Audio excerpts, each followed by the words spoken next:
Must be up here. I think maybe this one. Yeah, I think so too. That's my wife. Right now, we're on foot on a side street in Bali looking for a place called the Jungle House. It's literally in the middle of nowhere, but it looks like paradise. This is one of 6 locations spread all over the planet where the world's top leaders come to recalibrate.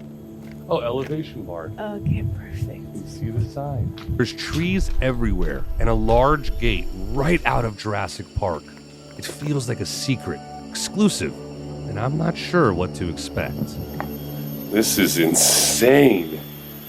This is like literally the most beautiful place you've ever seen. Holy. Past the gate is what I can only describe as a tropical oasis. This is definitely a retreat. In the distance, I see Will Travis walking towards us. How are you? This place is beautiful. He's the brains behind Elevation Barn, an innovative retreat designed to help you find your purpose. Like you walk into this not small, but it's relatively small gates. Yeah. And then it And opens that's up like this. He handpicked this place, which sits on a hill overlooking a massive rainforest. The energy is spectacular because below us we have 3 rivers. One here, so you can walk down this river and you can walk into the canyons. Leaders from all walks of life come here to elevate themselves. And today, I'm going to find out exactly what goes on here, straight from the source. I'm Michael Motomeni, and you're listening to No Fixed Address, a show about the world's most extraordinary people. 2 years ago, I quit my job as a marketing executive and decided to travel indefinitely with my wife and baby. We sold our house, our cars, packed a bunch of clothes into a suitcase, and now live in a new country every month. And something I've come to love about living on the road is the people I meet. So I decided to start a podcast. That way you can meet them too. Today, we're in Bali, somewhere east of Ubud, at a magical place called the Jungle House, to meet with Will Travis, the mind behind Elevation Barn, a world-class leadership retreat. I mean, this was one of the most beautiful places, if not the most beautiful place I've ever been in my life. It's so stunning. Those doors, when you walked up and they just opened ominously. And I guess the property is right above where a couple of rivers meet. And they say that in that meeting point, there's a special energy, which is part of why they picked the property. And you really do feel a sense of peace. And I don't know, it's the views that you're looking at are so grandiose, but there is a feeling like, okay, something's happening here. And then as you continue to walk, you get to the main house. And the main house is perfectly circular. It's a circle house. I mean, it's so cool, so easy on the eyes. When you walk in, it's like your peripheral is like on steroids. You know, it's in pure ecstasy for your peripheral vision because there's windows floor to ceiling. You see the entire valley from within this home. Man, is it beautiful. And I guess it was royalty. It was royalty who built that house. Yeah, he did say something about that. How I guess there was some sort of king of Bali or a son of a king of Bali that used to own that land from way, way, way, way back in the day. Yeah, it was beautiful. I kind of decided that I want to live in a circle house after being in there. So if you haven't noticed by now, that's my wife, Vanessa. She's the producer of the show. She's the one who makes everything happen, literally. And she's on the road with me and my daughter wherever we go. This day, we actually had a super long drive. It was 3 hours and it was very dramatic. We had throw up happening. We had to stop the at kid this was chicken. throwing up. We had to stop at like a chicken coop to get dressed in the side of the street. Oh, because she threw up all over herself. Yeah, I forgot about so that. it was an interesting journey getting to Will's house and then going in there. But that's a good point, though. I don't think a lot of people know the behind the scenes of how we actually end up somewhere with mics in hand. Like, there's a lot of stuff that happens beforehand. This isn't a studio or we have like a nanny hanging out at the house and we just leave and go to the office and come back. Like, we're bringing the entire family with us. This day that we sat down with Will, our daughter Penelope was playing in the back with the cows for like the full 2 hours and feeding the ducks. Anyways, this to me, I mean, we've been doing this for just a little bit now, but this conversation to me was the most eye-opening, the most reflective, the one that I went home and spoke to everybody that I know about, quoted him. I somewhat revered the man. I mean, he was just a really smart man. And I think language plays a very big role in our society. And he has a very good gift of gab. He's very intelligent. His brain works very fast. And he can articulate what he wants to say very easily, or at least it comes off very easily. There's something he said, a piece of advice that changed his life that he passed on to us, which I loved. And you're going to want to hear because it's really impactful and will have you looking at the world a little different.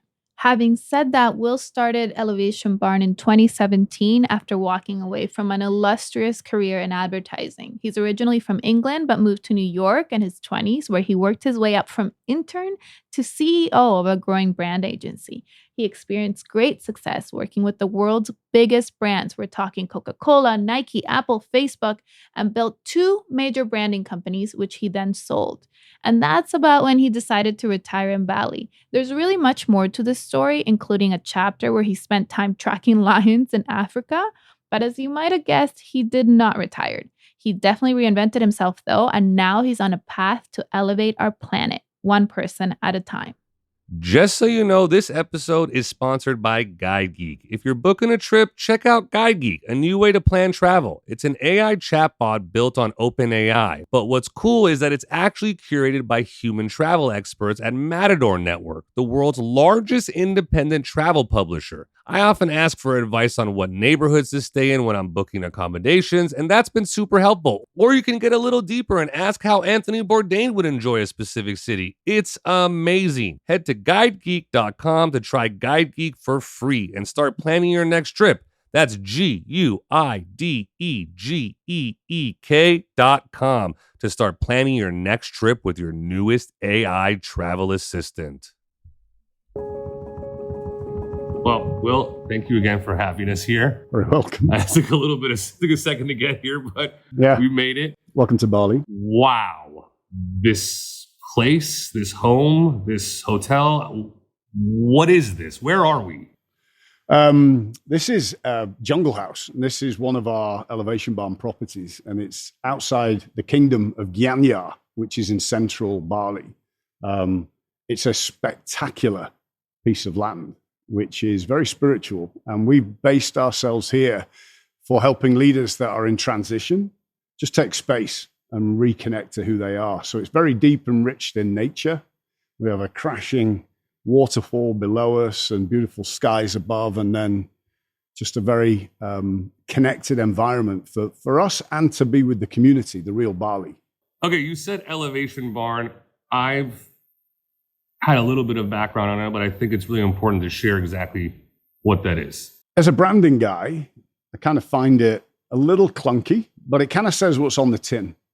We create a safe space to help people from all walks of life.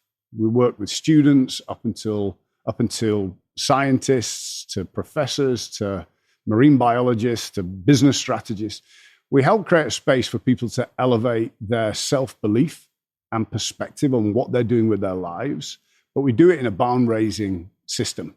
I don't want to be a coach or a mentor or a one person that tells you what to do. I don't have the liberty to be able to do that. I don't know you well enough. But when we surround you with a diverse spectrum of other peers that see you for who you really are, not the title on a business card or what you are in a job, when people see you for who you are because you spend 4 days together, it helps people look around corners to think about what's really important in life. And so the Elevation Barn does that. We elevate people through a barn-raising philosophy of support, allowing people to be in a kindred quest together. So it's almost like, because you have that barn stable approach or barn approach, is that you're having a better understanding of who you are. Yeah, so EB, when you look in the mirror, says be. And when you can be your true self, because you're not putting forward what you think you should be or what you think others think you should be, when you're authentically you, it brings out your wings. It allows you to be honestly awesome. And people are naturally awesome. The arseholes in people comes out by their job titles in majority. I'm the CEO of this. I've got to be dominant. I've got to be the leader and expert Ego. in this. All ego. Yeah. We all need egos to have self-belief, but sometimes we need to have that belief on who we truly are. Because once you can be who you are, then you feel like you belong.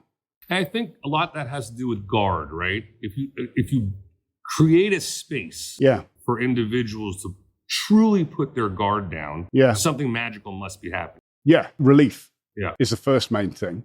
Relief. Breathe. Absolute relief of like, you can see people when they do the retreats and when they're part of the community, it's like you take a backpack of expectancy off. This weight of experiences and wisdom and what they think they should be and what they've learned. When you say, just put that down, I don't care.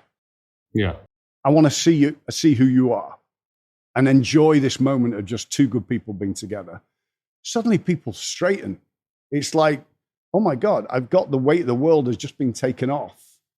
And now I can be the true little boy or little girl inside in how I celebrate life, how I want to live life. Be a little weird or be a little quirky. Yeah. You don't have to put this front up. Yeah. And some people are weirder because they're putting up a front that's a false front. It's like Joan of Arc, right? If you every day you feel like you're fighting and you're wearing this armor and you're elevated up on a horse and you've got to be stronger. It's like, get off, take the shit off, and actually just feel that you're you, that people actually want your company, that you want to feel celebrated and engaged. Then people start to feel, oh, I am awesome.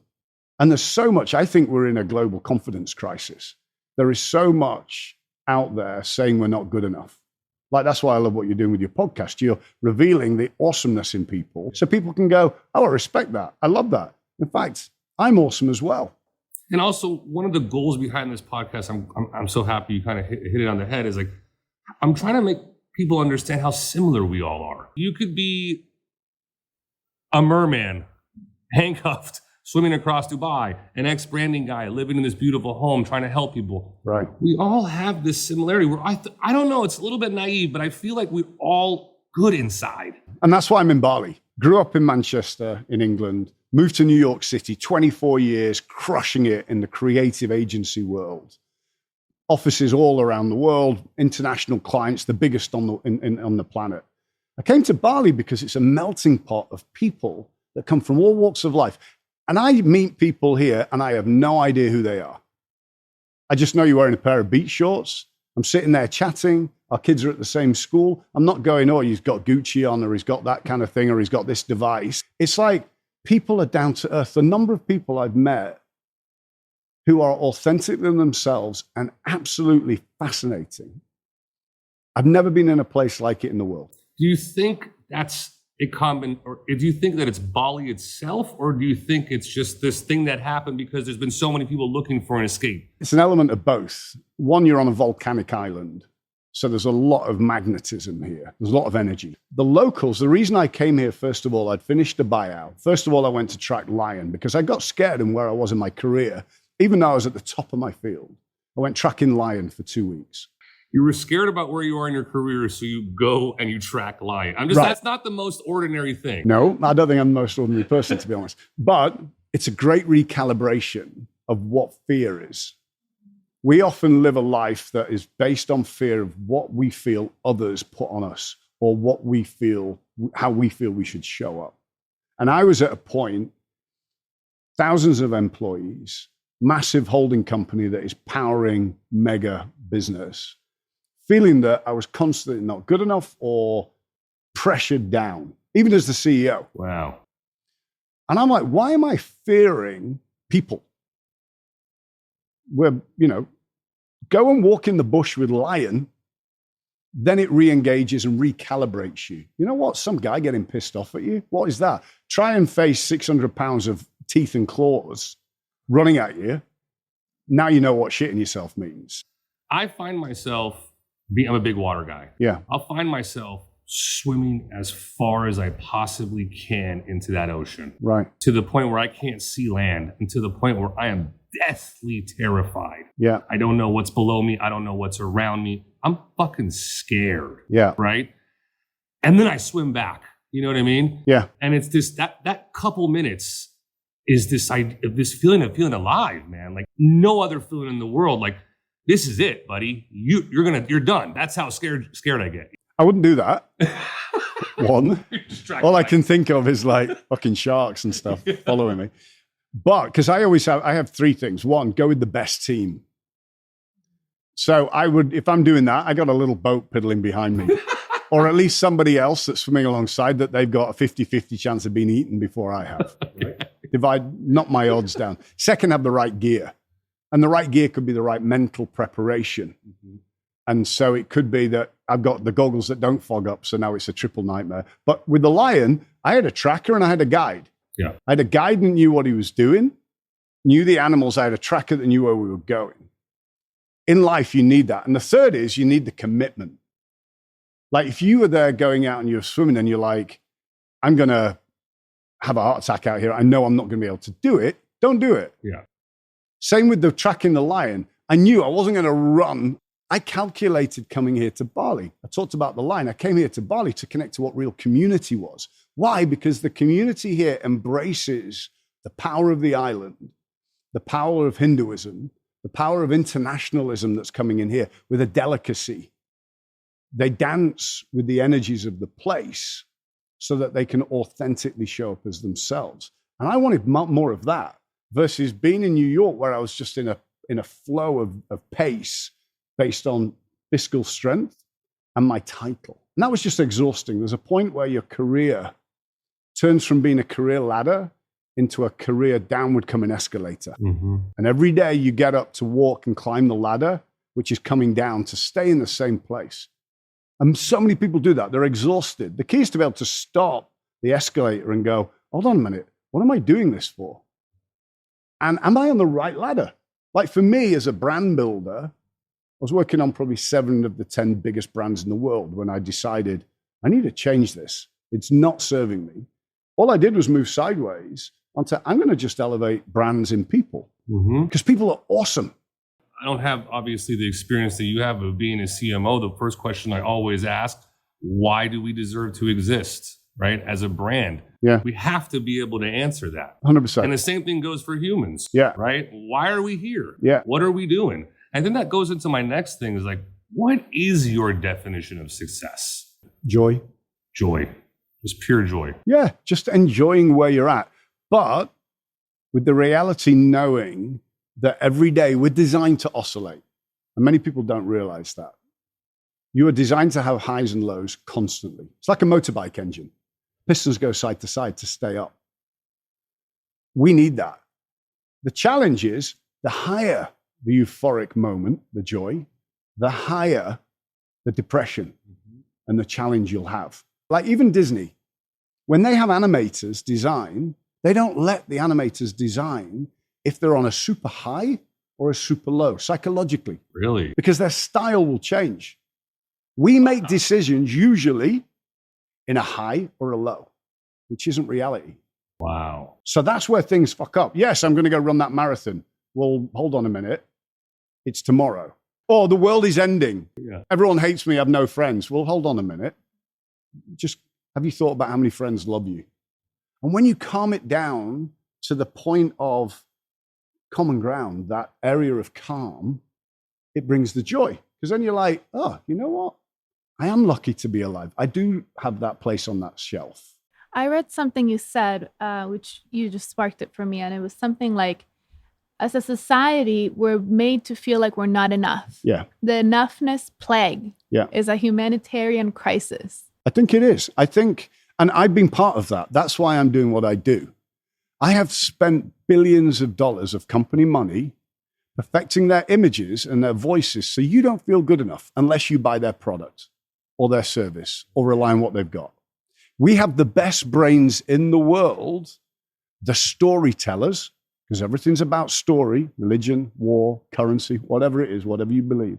The best storytellers in the world have been crafting story to distract you from you, to make you feel not good enough. And to consume to make yourself feel better. Consume, make yourself feel better. Yeah. Feel that if we stop marketing shit that you don't need, 10,000 messages a day, you'll conceive. Not consume, conceive, because they impose on you. if those messages can be about positivity or about change or about why you are good enough to do something, if we can do that, the world will change. You've seen how it is with the messaging change for COVID, right? All right, stop doing this, stay here, be that. Everyone conformed. They believed the story. The air came clearer. People became happier. We became more connected to our families. We realized where work fit in and didn't fit in. Whole story. No one came in and handcuffed us to swim across a lake or handcuffed us to be by our sofas. They said, you know what? Be you and take a moment. We have that ability to do it now, and that's why it's needed.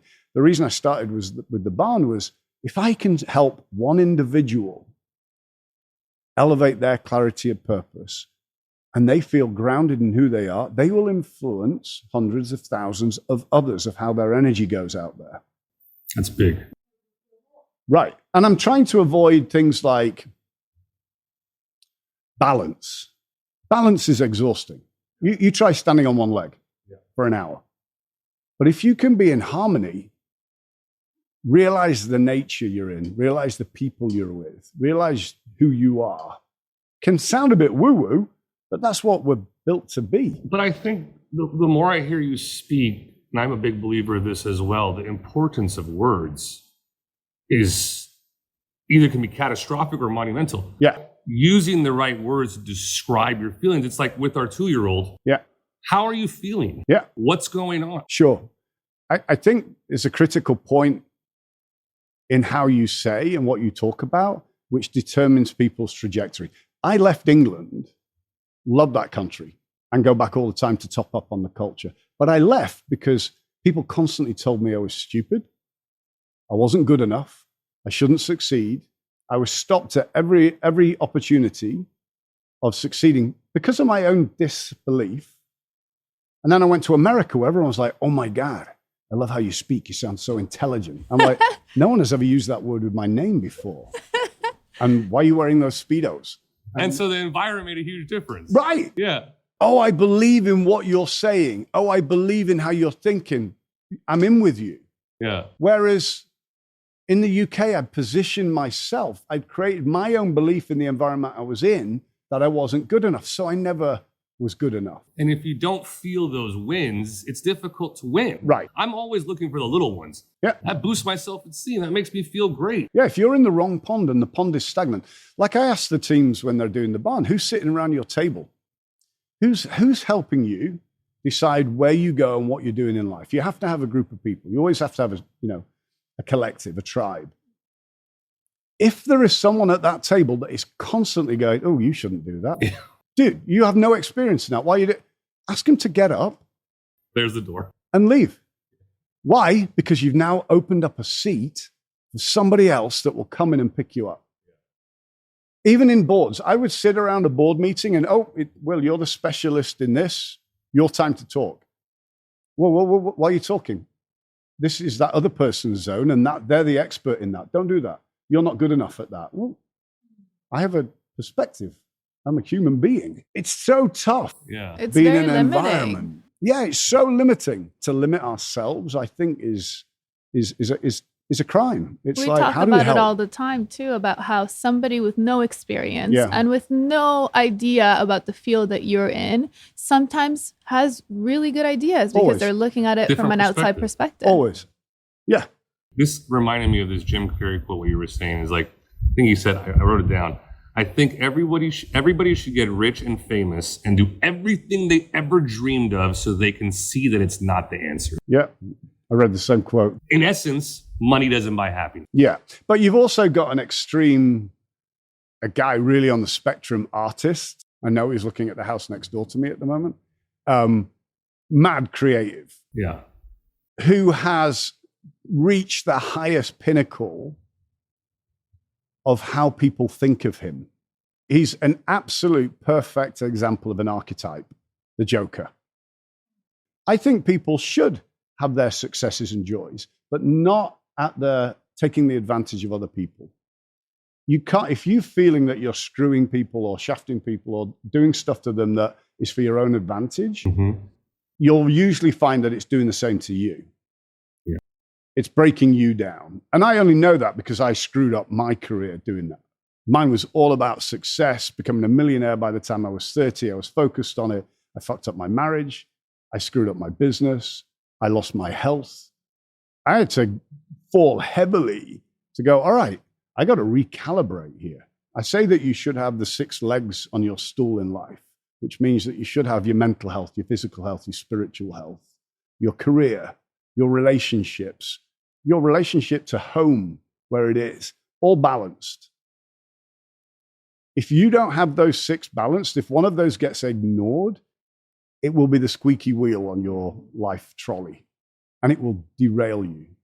Let's say, for example, for the average person, right, Yeah. who might not necessarily become a CEO, Yeah. right, but has found a really nice niche, has found a good life, Yeah, right, yeah. and he's working that 9 to 5 or not, whatever it may be. Absolutely.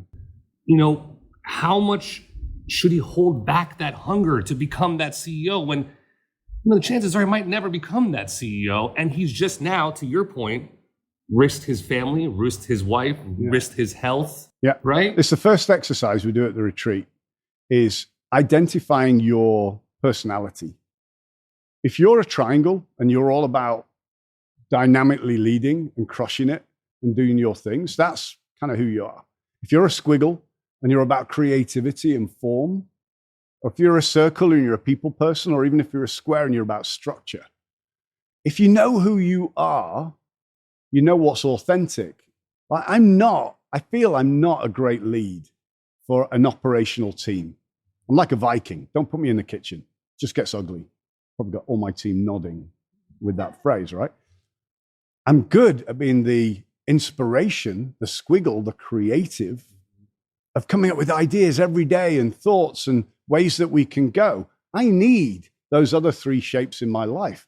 But once you realize who you are and what you need, it's such a relief, because you realize that CEO gig isn't just what everybody's been educating you with the hero's journey. It's about pulling back and going, how can we live in a kindred quest of diverse ways of thinking, being, and doing? That's how we should be. Lean on each other. Lean on each other. Going back to the Bali bit, what I love here is everybody is a fish out of water. We call us boulets, right? There's the locals, and anybody that's not from here is a boule. So what do? We make an effort to care about each other. Why? Because if shit goes down, I'm on my own out here. Who do I call on? The ability of friends on friends. We met through a friend. Yeah. I got a friend there. I could have quietly gone, dude, I've got enough friends. I had no idea what you guys were doing, where you were, what you were doing. It was like, I'm on the island. I'm here. Let's have a chat. If you need help, if you need guidance, that is what great community does. Oh, you've got an illness. There's a doctor in the community. They'll help you. Okay, great. Thank you. Versus I live in this very isolated, lonely life of it's just about me. I was watching this cartoon with my daughter the other night. It was ants or something. But the ant started talking to the human. It was like, wait, you guys don't work together? Like, you guys just live by yourself and hang out by yourself, and sometimes people talk to you? It's like, the ant's mind was being blown. Yeah. Like, what do you mean? How does that for the greater good? Yeah. I'm going to switch subjects. I think it's important. Money. The importance of it. What does it mean? What is it? Like, how important is it? You see people who need the private jet. You see people who are perfectly fine in a van. Yeah. And how does money play a role in your life? I mean, it's a necessary evil, right? It's the reality of why we are in this place on the planet. A lot of the challenges we face are because some people have gone further than their personal need and that of their families to be able to monopolize opportunities. My aim was to, without hiding anything, my aim by the time I was 30, because I'd lost my mother at 18 and I'd lost my father at 6 months, I wanted to prove to them that I was worthy, because I'd failed everything at school. And I wanted to succeed, to say, look, here's the jacket and the coat and the car I would have bought you if you were with me. I really wanted that. I really wanted them to be proud of me. But as soon as I made my first millions in my 30s, I lost sleep. Every night after then, I lost sleep, worrying about where was the money going, what did I need it for, what was it doing. When you're not worried about losing it, you celebrate just being it. And I started worrying. I started worrying a lot because of that money issue. I think there's points where people go where the money is too consuming. One of the things we do on our retreats is I ask some people to jot down all the things that brings them joy. And only once has it happened. And one guy is a very wealthy gentleman, finance-based, based in Las Vegas, crushing it, still single at that time, but in his late 40s. He wrote down all the things that brought him joy. His Learjet, his 3 Maseratis, dating a Playboy bunny, blah, blah, blah. He went first in the exercise. Now I prep people of the exercise because I think it's unfair. I didn't mean to throw him under the bus. I asked him authentically, what brings you joy? And it probably did. The next person went, and it was sitting, eating watermelon with my grandfather on the dock and fishing in Montana and watching my kid win a race or blah, blah, blah. We went around the table, and the guy who went first said, I'm sorry, I sounded like a right arsehole. Sometimes we show up because we think that's what gives us credit. The people we're talking to may be the wrong kind of people because we think they're valuing us for our fiscal strength. It's very much in America where it is, I have signs all around my property upstate New York that says I cannot go onto that person's land. I'm like, what the heck? What, I'm going to get shot if I take a step over? I hate that. It's so weird. It's so weird. I agree. But it's like that in business. Don't step into my lane because I will shoot you. Yeah. Because I'm crushing it. Everyone's on survival mode. Everyone's on survival mode. And the system pumps them with survival mode. So for me, I'm very conscious of it and scared of it. And for me, as a creative thinker that loves to meander in what could be, it doesn't bring me joy in the sense of I'm going to make more money to worry about. So similar mindset, at least getting there. I've been there for the last couple of years, but I still feel guilty not working at times. What's really interesting to me, and I'd love your thoughts on it, is I'll share stories similar to what you had just shared on my social media. And the instant reaction and first comment that you'll ever get is, well, you got it easy. Of course that's your problem. Oh, yeah. You don't want to do this anymore. You don't want to climb a ladder anymore. I'm just trying to fucking survive, man. Yeah. I'm just trying to put food on my table. I'm working 10, 12-hour days. Shut the fuck up with your fucking esoteric philosophical bullshit, right? What do you say to that guy? Like, how does that guy get a leg up? I think a lot of people of those different dimensions of life, a lot of people deserve to have more stability. Most people, I think all people deserve to have stability, right? And it's our job to be able to think and help and support those that need that opportunity. Like, I truly believe, like, my ambition for the Elevation Barn is to get a Nobel Peace Prize as a united front. Not me, but as a collective. Why? Because if we put the right energy and love and support out in the world, we'll lift all boats. I'm helping school kids now just work out who are they and what do they want to be and where do they want to go before they go into that rat race of having to climb the ladder. Why can't we share that wisdom? Why can't we share that secret knock that the big branding companies and the brands have, right? Knowing who they are. It's cool. It's crazy because it sounds like this grandiose 50,000 square foot piece of advice, but we spoke about it earlier in this conversation. Negativity plays such a big role in that pursuit to success, joy, whatever you want to call it. Yeah. So if you're that person who's literally constantly saying it's impossible, it's negative, or not allowing yourself to have those little wins, it's impossible. You're not going to make it. You are not going to stabilize. Yeah. Right? I was given the best piece of advice when I was 18. Mum had passed away. 3 months later, I got my exam results. And my best friend in front, Nick, he got 4 A's, went to Oxford University. My other best friend, Phil, he got 5 A's. Didn't even know there was 5 exams, but he got 5 A's, went to Cambridge. I got mine, and my grades were so bad. Like they have A, B, C, D, E in A levels. Then they have O level grade, and then they have U, which means you're kind of one up from a sloth. It's not even qualified. You shouldn't have turned up to the exam. And I got uh-oh for my 4 exam results. My stepfather's a headmaster. Oh, wow. And I'd gone to a boarding school, very cheap, local school, but because my mum was ill at home, they wanted me to make sure I was okay.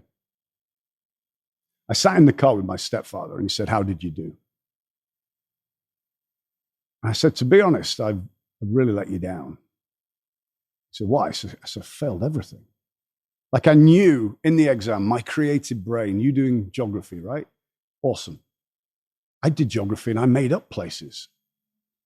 Did biology, I made up body parts. I was like, fuck, what happens if they, in my exam? I'm like, well, why can't that do that? And this is awesome. Right? I thought it was brilliant. Didn't work for the system. I sat there and I said, "I'd let you down." He said, he didn't speak actually for a minute. He sat there quietly. And you know when parents don't talk and the clock ticks louder in your head? I sat there going, kill me. This is just the worst. What do I do? And I was playing rugby. I'm a 6'3" guy. He's a 5'8" headmaster with little round glasses and the most beautiful man taking on 4 children. He turned to me and he says, "Will, you face a wall right now.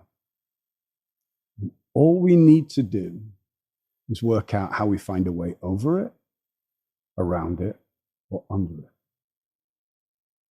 He said, "The wall around the boarding school, you told me the time you first climbed over that to go and have your first kiss and have a pint. That wall was not an obstacle then. It's part of the journey. And to make sure you can back away from the wall to see over, around, or under, you have to have the right people around you." I think many of those people that are like, fuck you, I don't know where life's going, I don't know what to do, I can't do this, just haven't allowed others to help or don't have the right people around them. Because when you back away from that wall, even if I look out across the paddy fields here and see the wall on the other side, if I'm face against it, it's an obstacle. But from here, I see everything past that. Once you get used to climbing walls and enjoying them, digging under, like when I was doing new business in the design world, I couldn't out-qualify the Oxford and Cambridge, Stanford, brilliant brains of data that I was against. But I could get on with the person and tell a story and bring a joke and talk about their lives and where their kids were at. And I always went through the side window or in through the roof, even if the front door was open. Why? Because that brought in who I was. I've always been creative, but I was always told I wasn't. You see that a lot. I mean, I see that a lot, even growing up. It was just like a lot of these guys that I see now, if they just would have had a little bit of a push in the right direction, could have been completely different individuals. But when you're in this structure, this box that they're trying to put every single person in because they don't have enough time to worry about every individual as an individual, you get demoralized. Yeah, and the pushing is aggressive, right? When you get pulled, that's why it's our duty, not theirs. Some people have labored physical, mental, spiritual challenges that somebody has put a story in their head that they can't get past. Our jobs as modern elders is to put a hand out and pull them out of that mindset. Gently walk with them. You sit side by side. It's like, like my wife always sits next to me if there's a problem. Why? Because if she sits in front of me, it's my mother talking to me. You sit side by side, the threat has been taken away. The not good enough has been taken away. Wow. I love that. Like I played second row at rugby in a group of 8 guys sweating away. We put arms around each other to push past these obstacles. Life is like that. Who is in your scrum? Who can you put an arm around? Not push over a thing or drag somewhere, but how can you pull them forwards by putting an arm around them? And then they feel like they're not alone. They feel like they're good enough. When I do the retreats, we are all equal. I'm guiding the process. I'm not telling you what to do. I'm not dictating what you need. You have visions and knowledge that I do not have and will never have. Everyone in the room has. Allow them to breathe to help you. You know what's interesting about what you're doing now and the piece of advice that your stepfather gave you is that at that moment, he was kind of, or what you resonated with was the community part of it. And then you went and lived this whole life. And now you're kind of Came back at the full same circle. moment where you're living in the community that he kind of inspired in you. And you know what's crazy? You bring up a great point there is my real father was a candy inventor, died when I was 6 months. Licorice all sorts, Jawbreaker, the biggest candies in the world, right? He was a very quiet inventor, made the first potato peeler and the first windscreen wipers on headlamps for cars and da-da-da. That's what he'd do. My mother was gregarious, beautiful, out there. And he was the introvert, the perfect yin and yang. For my whole childhood, for my whole adulthood, I saw him as my guiding light of what a man and a father and a husband should be. But I was relying on a romantic role model because I never knew him. All I knew were the romantic stories of how perfect he was. My stepfather, teacher, headmaster, knighted by the Queen for bringing the arts into education, the mayor of our region, was never good enough. Because in reality, to my imagination, he could never reach up to the stories of my real father. It was only when I wrote his eulogy that I realized what an awesome man he was. And it's too late. Most of us in life have role models, inspirational characters that are not real. They're romantic. Elon Musk, Richard Branson, Diane von Furstenberg, whatever it is. There are people like me perfecting those stories for weeks, months, years. So there are enough traction that you'll never be that, but you'll constantly be inspired to have those things that they have, which means you feel you'll never be good enough. If we in society can stop following romanticism, enoughness, FOMO, and be in the present and seeing how epic the role models in our communities are, we can be enough. That's why tribes, that's why communities work so well, but we've lost it. Well, it seems like to tie the whole conversation as we come to an end, community is definitely at top of what is very important to you right now, it seems like. And the cohesion and the way that that community works together is just as important as having a community. Yeah. How you interact with these people. How do you bring value to them? How do they bring value to you? I mean, that seems like a pretty common thread through everything that you've been speaking about. Is that a good assessment? That's phase 2. And we're as a business going into that because we didn't want to start a community that was all about community. It was about the celebration of individuals, putting their wings out, giving them North Stars, feeling their own superpowers, and then building a community. It's like turning up at a wedding and you know the bride and groom. It's not about you. It's about, as a collective, what can you do together and how can you elevate what's important? So we start with, how do we help the individual through a small collective of thinking be themselves, feel like they belong so they can become what they want, connect that with a tribe that has the same values so that we can apply those strengths into elevating what matters in the world. Mm-hmm. Wow. That's powerful. Yeah. Very much. Wow. I think it's needed though, because the other way I don't understand how it can work. It's constantly based on not being good enough and failure and this confidence crisis. And I think that's a shame. I think the simplest way of looking at this process and this philosophy is when you look at it at children. When you look at Penelope and she's playing with her friends or with the ducks here at Jungle House later, whatever it is, when she feels she belongs, how awesome does that feel? And Yeah. how awesome does it feel for us and for her? Right. Right? It's like you're witnessing someone feel good about themselves. Absolutely. There's nothing more powerful than that. Absolutely. How do you celebrate the now?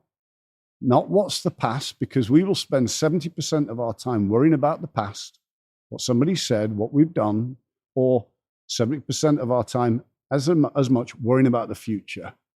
If we're celebrating the now and embracing it with the joy of what's here and calming it down, like you're doing in North Bali at the moment, there's a guilt, there's a worry, but you can tick all those other things going, but you're here with the now, you're present.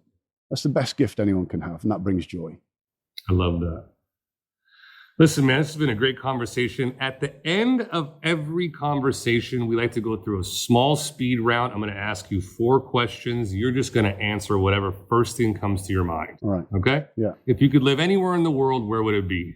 Bali, What makes you happiest? my family, What are you most scared of? letting them down. Your family. Yeah. And what is your biggest regret? Not relaunching my father's candy business so far.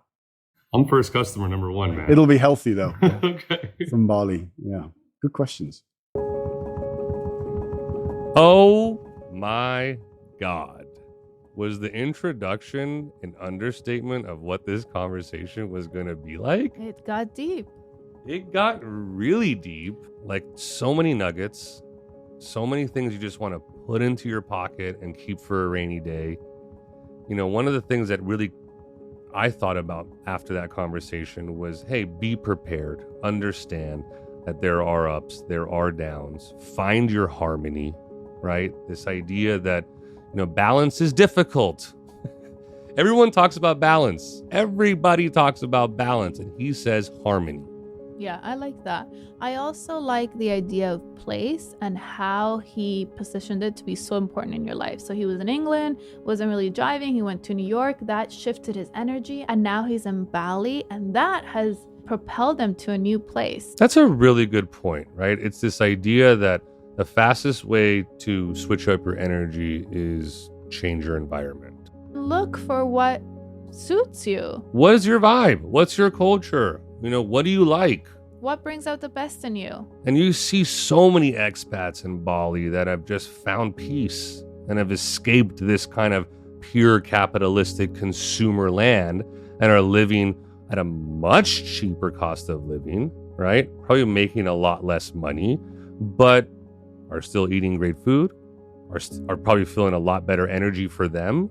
You know, Bali's not for everyone, but it is quite a beautiful place. Quite a beautiful place. And actually, that's what I love about this podcast, that maybe it'll open people's eyes to different places where they want to visit and maybe settle down so they can explore a different part of themselves. And on that note, our podcast, No Fixed Address, the world's most extraordinary people, goes live every other Thursday, anywhere where you get your podcasts. And we would love if you liked, follow, subscribed, and whatever people do out there on these podcast sites. What we're trying to accomplish here is something very special. We're trying to take you into the homes, into the environment, and the element of all the most extraordinary people around the world. And if you want to know more about Will, check out his website, elevationbarn.com. If you want to join one of his retreats, or check out the Instagram, Elevation Barn is the handle. And we'll see you In a couple Thursdays. We'll see you in a couple Thursdays.